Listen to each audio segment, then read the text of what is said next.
matuto at pakiusap. Bigyan mo po kami ng lakas para magtiyaga at huwag sumuko.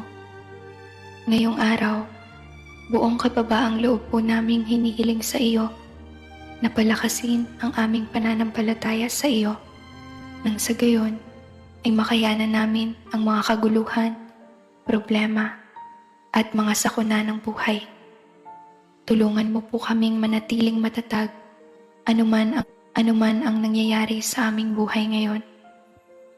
Naway bigyan mo po kami ng masaganang biyaya upang ang aming buhay ay hindi magkukulang. Akayin po kaming matuto ng mga kinakailangang aral mula sa lahat ng uri ng karanasan at bigyan kami ng kakayahan na gumaling, magbago at mapalakas. Amen. Ulitin ang